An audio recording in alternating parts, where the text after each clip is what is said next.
భారత రాజ్యాంగం అమల్లోకి వచ్చి 75 ఏళ్లు పూర్తవుతున్న సందర్భంగా ఆనాటి రాజ్యాంగ రచనలో భాగస్వామ్యులైన తెలుగు ప్రముఖులను స్మరించుకునేలాగా 2025వ సంవత్సరానికి రూపొందించిన నూతన క్యాలెండర్ను ముఖ్యమంత్రి నారా చంద్రబాబు నాయుడు శనివారం ఉండవల్లిలో నివాసంలో ఆవిష్కరించారు.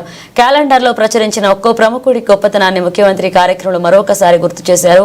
గో బ్యాక్ సైమాన్ అంటూ తెల్లదొరలను ఎదిరించి స్వాతంత్ర ఉద్యమంలో తెగువ చూపిన తెలుగు ధీరుడు శ్రీ టంగుటూరి ప్రకాశం పంతులు భారత రాజ్యాంగ రచనలోనూ అంతే చొరవ కనబరిచారని ముఖ్యమంత్రి చంద్రబాబు నాయుడు అన్నారు. అనంతరం వరద బాధితుల సహాయార్థం తిరుమల తిరుపతి దేవస్థాన ఉద్యోగులు పెన్షనర్స్ ముఖ్యమంత్రి సహాయ నిధికి విరాళం ఇచ్చారు.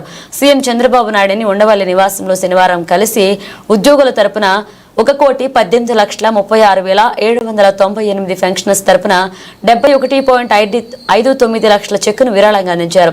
వీరిని సీఎం అభినందించారు. అంతకుముందు టీటీడీ అర్చకులు సీఎం చంద్రబాబును ఆశీర్వదించి స్వామివారి తీర్థ ప్రసాదాలు అందజేశారు. ఈ కార్యక్రమంలో ముఖ్యమంత్రి నారా చంద్రబాబు నాయుడు ఆంధ్రప్రదేశ్ శాసన వ్యవస్థ కోసం తొలిసారి ప్రవేశపెట్టిన సామాజిక మాధ్యమ ఖాతాలను కూడా ప్రారంభించారు. ఎక్స్ యూట్యూబ్లో లగీస్ ఆంధ్ర ద్వారా ఇన్స్టాగ్రామ్, ఫేస్బుక్ ద్వారా ఇకపై ఎప్పటికప్పుడు శాసన వ్యవస్థకు సంబంధించిన సమాచారం తక్షణం అందుబాటులోకి వస్తుందని తెలియజేశారు.